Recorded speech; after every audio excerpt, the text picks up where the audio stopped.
what do you think the motive behind it is? Maybe the defense of the Muslim community that they tend to go toward. Is that Yeah, kind of what you yeah, think it is? yeah, that's a very good point to bring up. Thank you for sort of noting that.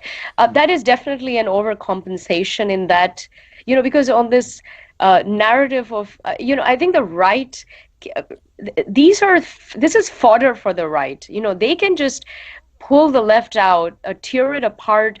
When it can quote things like this and say, it overcompensates with this, and sometimes it really gets things wrong. Because in this oppression Olympics, because that's a term that the right uses to kind of degrade the left. When it says, oh, this left is far leftist agenda of the DNC is this oppression Olympics where some minorities are more oppressed than others. This is actually true. They deem some groups to be more oppressed than others, and that's just their kind of delusional thinking. I don't think that's the case at all if you look at it politically, what's going on. um, but they do kind of shield it, and you have a situation also where in the Labour Party, for example, in the UK, there is an overwhelming number of MPs, uh, lawmakers that are like Pakistani born, Muslim origin. So even in the DNC, you have a situation where, even Bernie Sanders, I mean, I like a lot of his policies, and, he's been a champion for the people for so long, but I think one grave mistake I do have one, this is a big fault of his, just with this issue. He did something that he shouldn't have, because his his assistant campaign manager, I believe, is someone who's Pakistani. So clearly, Bernie isn't fully, equipped. I mean, knowledgeable on history of India or Kashmir. I mean, he's not Indian. He's, he wouldn't and he shouldn't know about it. But I think he's been fed narratives that are not true by his own campaign manager Hmm. and people close to him. And he addressed some big meeting recently of, see, I believe it was 6,000, Muslim Americans. And these people, again, they're not knowledgeable on the issue, but they can become very hostile sometimes.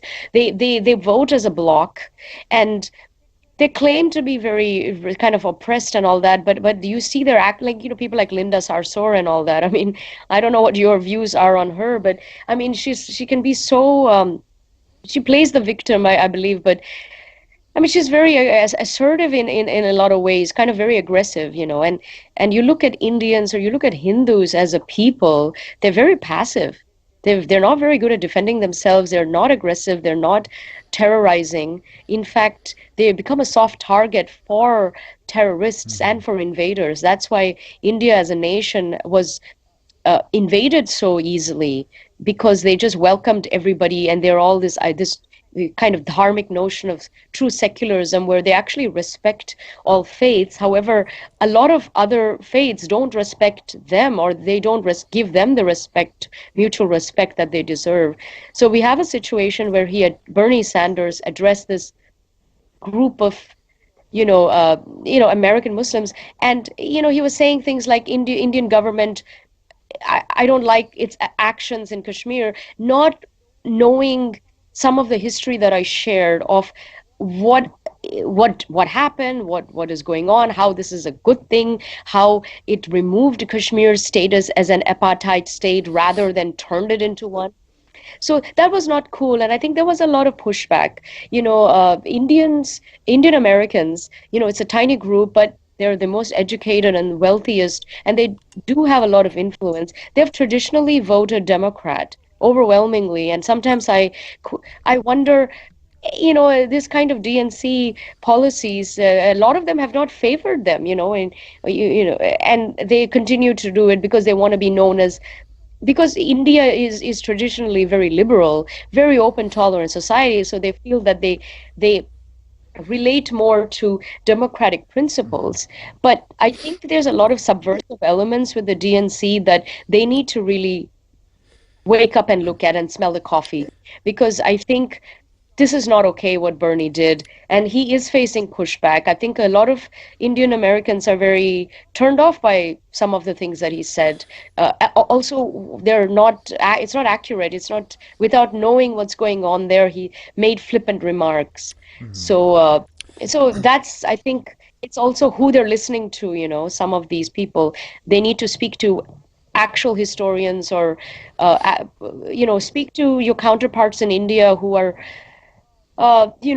knowledgeable in this, and not the people who you normally speak to, because they're parroting something that I can see through it. It's very Mhm. blatantly inaccurate. And and I wouldn't necessarily categorize the DNC as far left.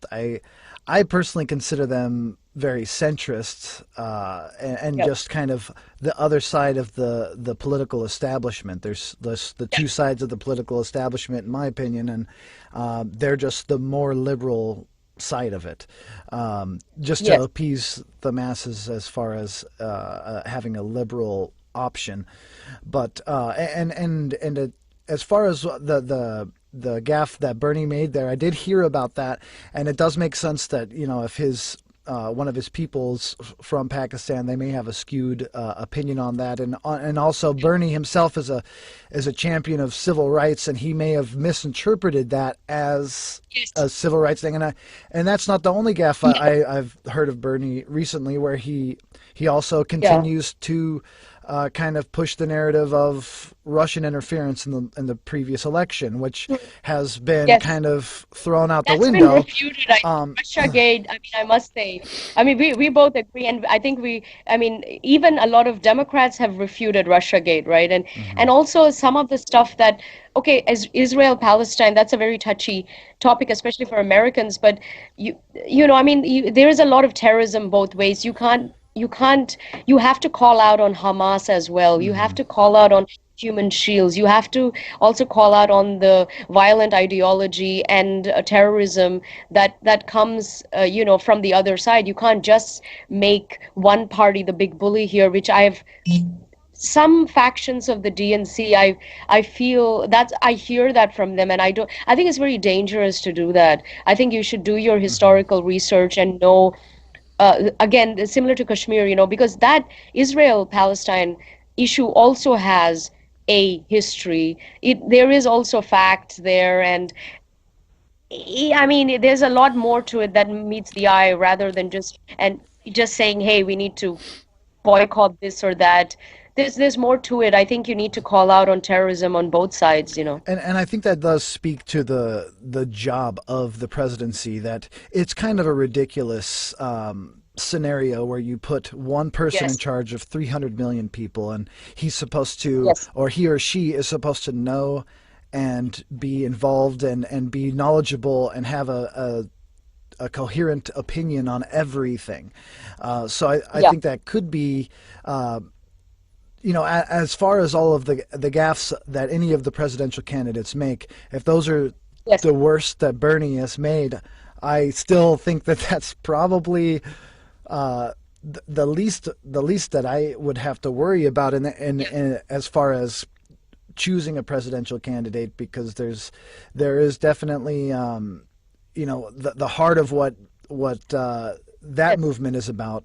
It does seem to Yeah. be genuinely for the people, for civil rights. If Bernie Yeah. had known more context about the situation, I think, and I'm basically basing my opinion currently off of what I'm hearing from you too. So we're all only aware of what we are aware of. So there's that Yeah. aspect to it. And I do have a comment from a listener that did say Bernie's problem, and he'd even admit it, is that he has to Yeah. live in sound bites for attention. So I do agree with that, because our political system has become show business. It's a reality show. Sound.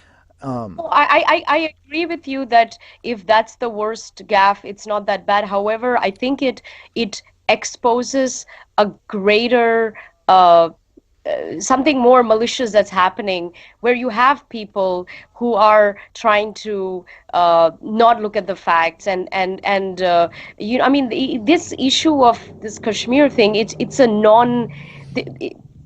there's no issue of a dispute, as in you can't. It's very black and white in many ways. I mean, yeah, there it's messy, but in terms of legal merging and official documents and legitimacy and claims, legal claims, and so on, it's very black and white.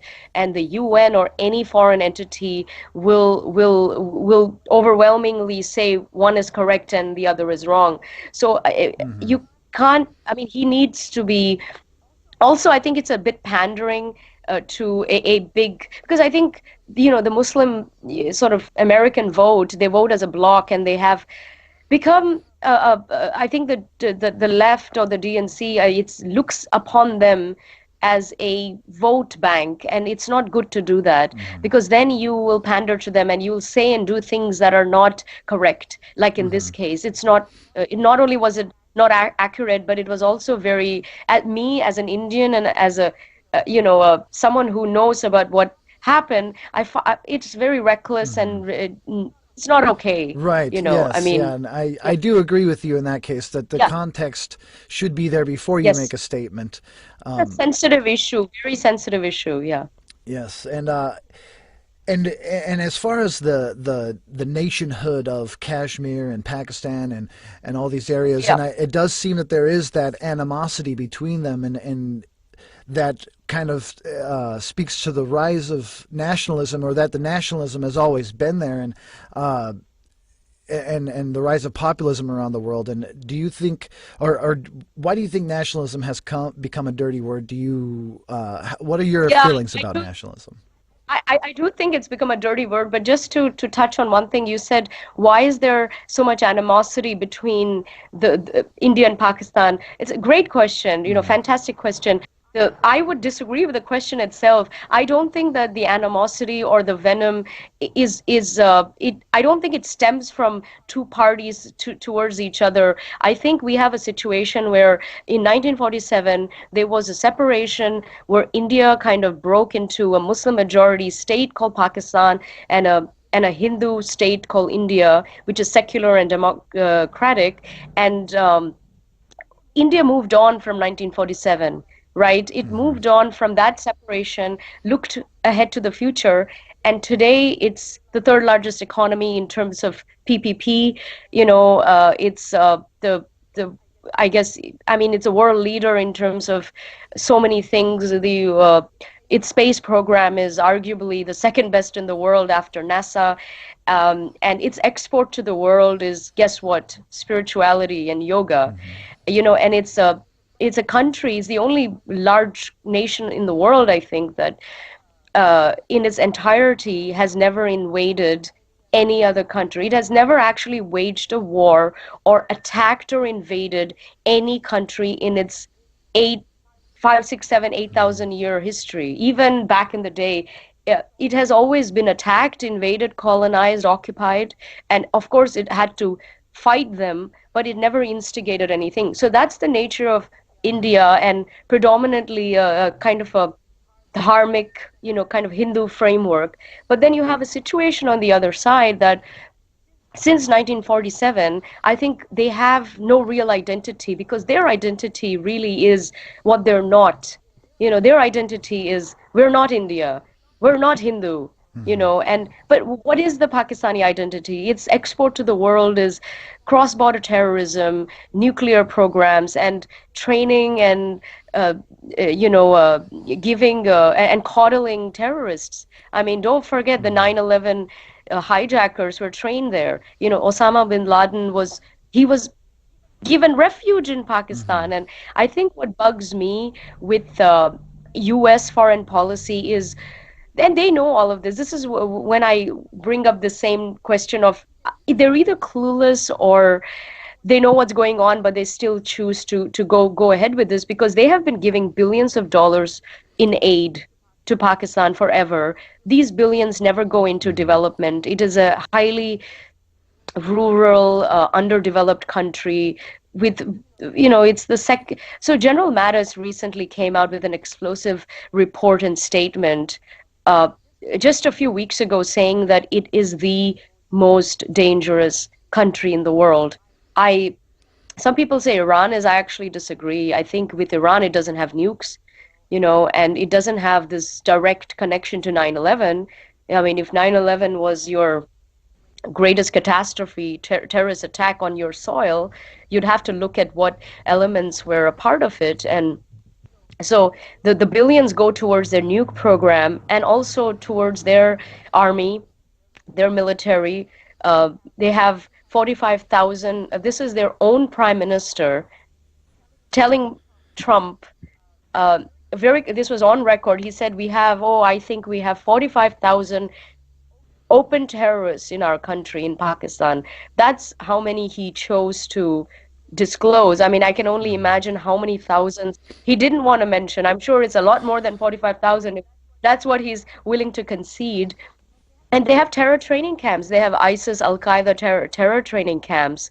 So when India deals with Pakistan, and part of this beauty of this thing, what happened in Kashmir was when you remove this autonomy, because Kashmir was very kind of, it had this strong link. The separatists in Kashmir had this connection with the terrorists in Pakistan and the Pakistan ISI and the army, and there was funding, there was indoctrination, all of that stuff.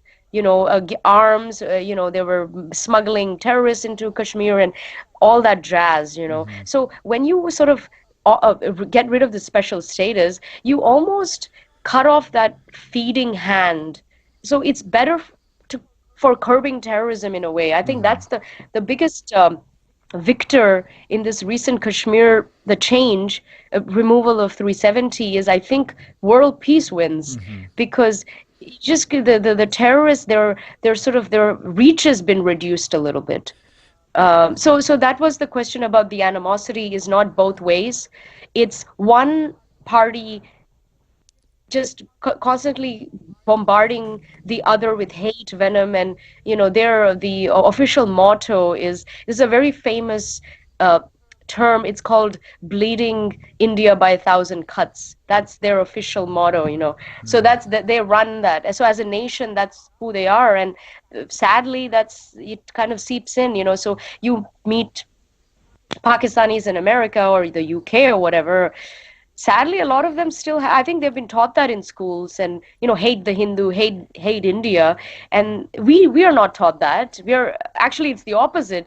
Our textbooks are so subversive. We're taught to romanticize about our colonizers. It's so Hmm. perverse. It's not funny. That's another issue though. But with them, they have this kind of venom inside that, and India is become a force for good in the world, and look at its economy and everything. And then you have a situation like Pakistan that is does and in I think in 9 months' time it's going to be a bankrupt state because they've run out of their funding, and they have IMF funding and so on, and they're going to be blacklisted maybe if their terrorism continues. So there's a lot going on. So I think if you're going to take sides in this Kashmir narrative, or you're going to take sides about India and Pakistan, I don't think you need to be a rocket scientist. So someone like Bernie, I Hmm. think need be should be a little bit more educated, and when the facts are staring at you, when Indian Americans are they they're model citizens in America, they never get involved in terrorism, you never hear about them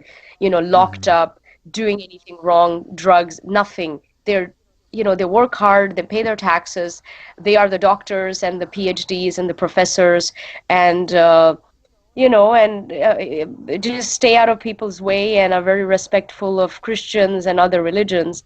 And we are not natural activists, or, we're not aggressive or assertive about our faith or tradition or anything. So I think I'd like to see the far left or the progressives even, I think, educate themselves a little bit more about this, because I think on this one issue, there are a few others, but they don't come out good. You're not, you don't. I don't Hmm. think their narrative is to a sane, sound person. It's a bit off. Hmm. Hmm. And I know that the media does tend to spin things a certain way, and that Yes. just generally depends on which outlet you're looking at the Oh moment. yeah. So it does make sense that we may not be getting all of the accurate information, and that it's going through these filters that have certain agendas, uh, Oh yeah. and that again speaks to the false dichotomy that we have in America, where there's these two parties that are kind of two parts of the same establishment, in my opinion. And when I Yes. see the government doing something that doesn't make sense, I genuinely don't go to they must be clueless. I go to there's some greasy aspect of this that we don't quite understand yet, but there's some other thing going on here, and that could be any number of things on the global stage. But and it does seem like the you have talked quite a bit about the DNC. What do you think are a lot of the fault lines with the DNC, and do you think it's falling apart as well? I Yeah, you're absolutely right when you mentioned, you know, the establishment occurs on both levels. It's not just Republican that I mean the corporate establishment is also very very much in with the DNC too. Some of the fault lines is I think they need to things like this, especially I think with the whole I think you can't overcompensate with one kind of oppressed minority group and not the others. You can't do that. I think there's been a history of that with the left. For some reason, they just feel, and this goes back to this sort of old communist Marxist philosophy of, oppress people together. And when you look at someone who's powerful and wealthy and doing well, but they're still maybe a small group, you don't see them as a victim, so for example, Islamophobia is a huge thing in the world, and it's been hijacked as well. And now any criticism, any legitimate, well-informed, honest, accurate, needed criticism of various dangerous, barbaric ideologies of Islam are deemed as Islamophobic when that's not what it is at Mm-hmm. all. You have to have a conversation about dangerous, violent tendencies in any faith.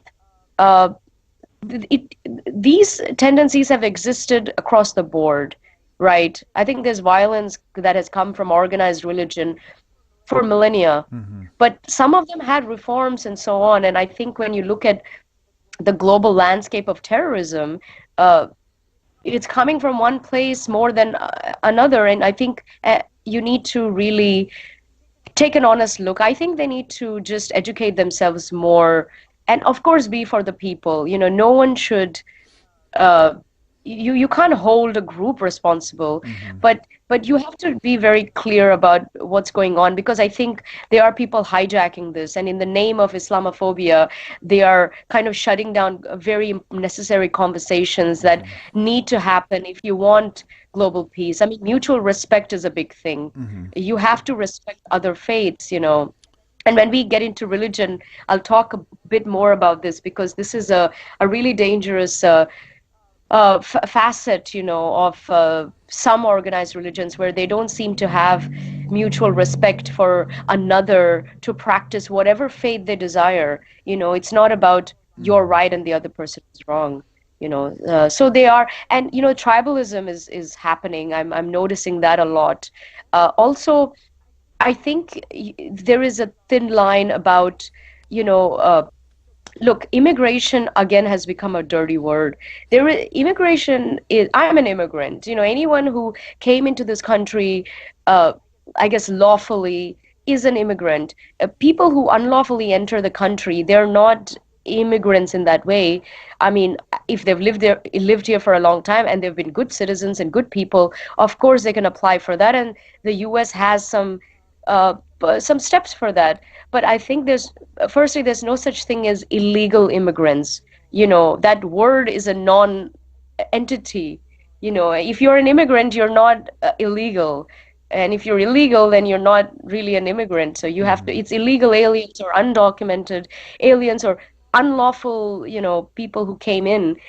So I think, and immigration and diversity is one thing. That's a beautiful thing. That is a beautiful thing for the world at large, right? We are richer because of incredible cultures infused and makes you stronger. And like the testament to that is when you have a situation where the richest group, ethnic group in the greatest country in the world happens to be Indian. They're not white, they're a minority, they're a religious minority. It's a tiny group, but that's diversity for you. That's Mm. immigration that has gone right. It's like a success story, and that you see that across the world. It richens our society and culture. That's a beautiful thing. But I think with the DNC, when you have a situation where you got vets dying on the streets because they have no health insurance and health care, and yet you want to give voting rights maybe to people. By the way, not I'm not talking about across the border. It could be an Australian white person that overstayed his visa, because we have a ton of those as well. So illegal aliens are not we are not talking about border related. It's anyone who has outstayed their visa. They would also be an illegal alien, I guess. So they shouldn't have voting rights, or all the other things that the DNC, it's become like a free for all. And I think you need to be a little fiscally more conservative, especially when the economy ain't doing that well these days. Hmm. And so that goes kind of back to the question of nationalism. Where do you stand on Yes. nationalism? It's funny. You're right. It has become a dirty word. It shouldn't. Look, Mahatma Gandhi, he was an Indian nationalist. Nelson Mandela, he was a South African nationalist. All of these great leaders were nationalists. They cared about the country. I mean, clearly, even you can't love Mahatma Gandhi and everything that he stood for, and then not like his concepts of sovereignty, nationhood. Even he was someone who was very clear about borders, and he was for the partition and all of that stuff that went down. So it's, I think, very healthy to be proud. I think to be a patriot. I'm actually. It's in my own case. It's interesting because I'm Indian, but I'm an Australian citizen. But I'm a resident here, and I feel proud to be an Indian. I feel proud to be an Aussie, and I feel proud to be an American. I mean, feel proud to live here and call America my home. So I don't think there's anything wrong with any of these stances. You can't uh, conflate nationalism with far right wing ideologies and bigotry. I think they're two very different things. Hmm. Because for example, in India, we don't have a right wing. We only have an anti-left, because the policies of so-called right-wing government in India would put progressive social democratic parties in the West to shame. Their public schemes and public uh, free healthcare, free education, free everything, uh, rights that they have is Hmm. it's enormous. It's almost like this is like it's become a welfare. It actually was a welfare state for a long time. They were running on this Soviet Union uh, kind of socialist slash not communist in that way, but very much a socialist model that it worked in some way, but it didn't work because they closed off themselves to foreign investment and economic reforms and industrialization. So once we opened that up, combined with true democracy, we soared. So that was a good thing. So I think you can't conflate nationalism with far right wing or racist tendencies. I Excuse think me. this is what's happening in the world. Uh, you may not like Brexit, but you have to respect people's votes, and you can't say that. They were, for example, they have been African people in the UK that voted Brexit. Because they thought, hey, we want to protect. I'm a proud Brit. I want to protect my country, and we want to get out of this EU, which they thought was, maybe in their eyes, the EU is a failed European experiment, right? So you can't turn around and call that person a bigot and a racist. He's African, for God's sake. So I think Hmm. this quick tendency from some people to jump and label people just because they don't like the way that they vote or the way their ideologies. There's an incredible number of intolerance, I think, that comes across the board, but I'm seeing it now on the left in a way that I didn't see it before. Excuse my That's very coughing. problematic. I'm just getting over a So, cold here, so I'm coughing. I'm glad I'm glad my cold is all, I don't hear it in my voice, so that's good. So I think nationalism is good. I'm a global citizen of the world, I think globalization through technology is great, and spirituality is a great thing too. I think you need to honor your nation's sovereignty, and unless you have strong borders, you have no nation. Even spiritual leaders have said this. Even anyone who is a lot of thought leaders have said this. So it's not a dirty word. I think some people have made it a dirty word on both ends of the spectrum. So you need to separate being proud of your nation and the patriotism that you feel. You need to separate conflating that from, oh, you're a bigot or a racist. Well, And also the same goes the other way. Just because you criticize the government doesn't mean you're a sellout. Because we're seeing that as well in some of these countries that have sort of a quote right government. There's no space for dissidents. Being critical of government is very important. Having an active opposition is very important. The only thing is, it's a thin line between dissent and sedition. And in some places you do see it. I don't think it's the case with America so much. You're not seeing people burning U.S. flags yet. I think if things go ahead in some of the ways that they're happening, because in some other countries you do see a situation where people are burning their own flags, and that's not good. I think that is sedition, and you can't do that. If you're that embarrassed and ashamed of being a citizen of a particular country, you know what? There's the door. I think you're free to leave, but you can't have it both ways. You can't have your cake and eat it too. Well, I do think that there is a distinction to be made between Yes. nationalism and patriotism. In my Yes. opinion, nationalism comes from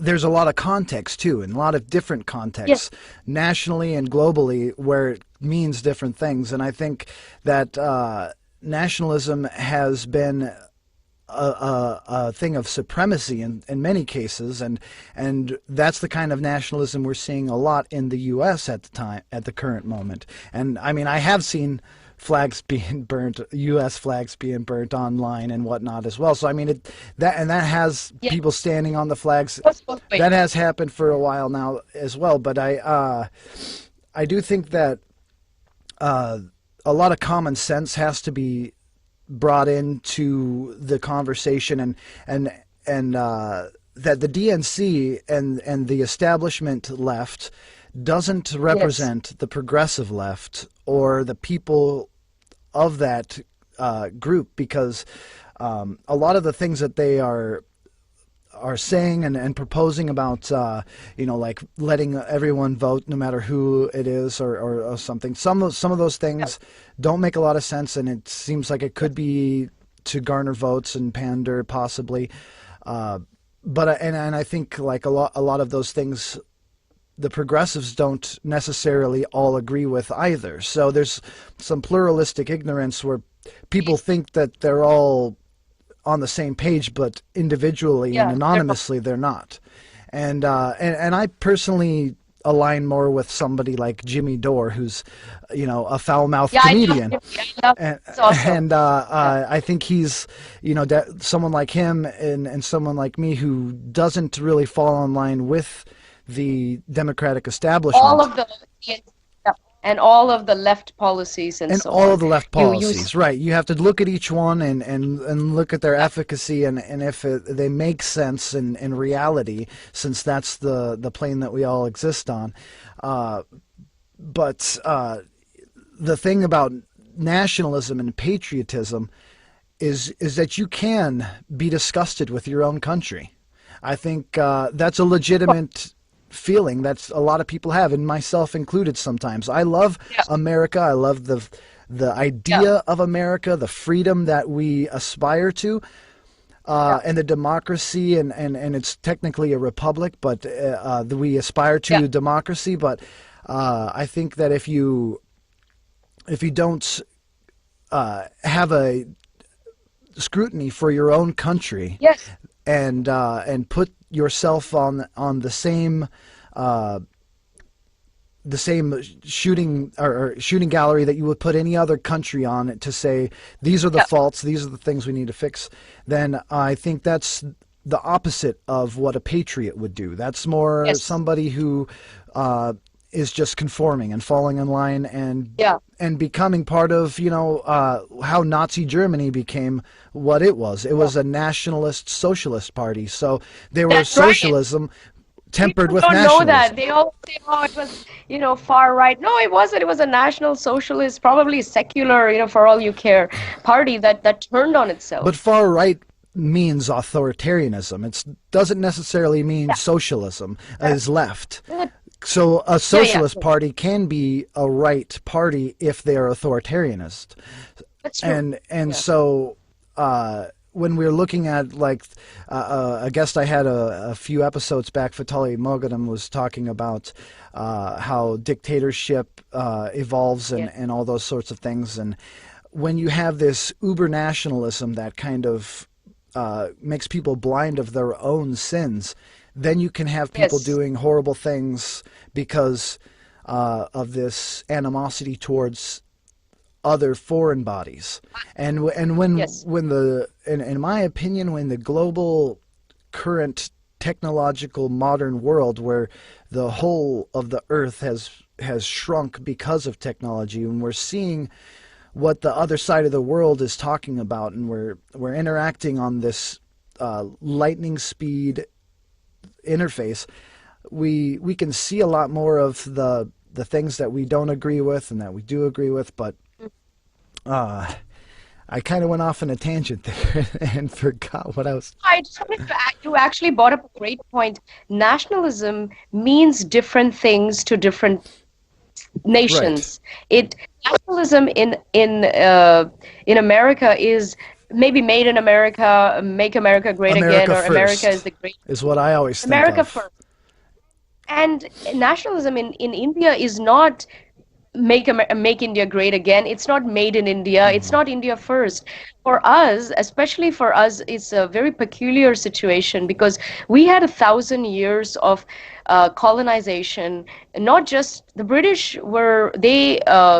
Colonized or they occupied us for 250 years, but before that we had the French and the Portuguese and the Dutch, they were collectively 400 or 500 years that they kind of Hmm. illegally occupied a part of India, and they were actually much more brutal than the British. But the only saving grace there was they only had a tiny port in India that they each of them, with the French it was Pondicherry, with Portuguese it was Goa, these tiny sort of ports that they were able to kind of capture, and eventually we were able to get it back quite easily. The thing with the British was it was a shorter time period, 250 years, but it was it was a whole country, and they would not leave. Because we were the jewel on their British Empire. And also before the invaders, I mean, before the colonizers, we had the Islamic invaders. People forget that we had about 600 or 700 or 800 years of brutal, barbaric Islamic rule, occupation. And normally they didn't come and rape and pillage and loot and leave. They did rape and pillage and loot us, but they stayed in the country, and then ultimately they became us. And there was, of course, some, that's where the Hmm. Muslim population in India comes from, because it was Hindu for 4,000 years predominantly. And then we, have this, it's a big population now, but percentage wise it's still small. But so that's the history. And so after 1,000 years of colonization and invasion, we're only now knowing what it is to be Indian and have a strong Indian identity. And it's been very fragmented for a long time. It's very diverse, but and we are all Indian, but I think and it's people like to blame the caste system. That's not the reason for the division. The feeling of differentness, it got nothing to do with caste system, because Hindus, they all feel Hindu and they all feel one in some way despite their differences.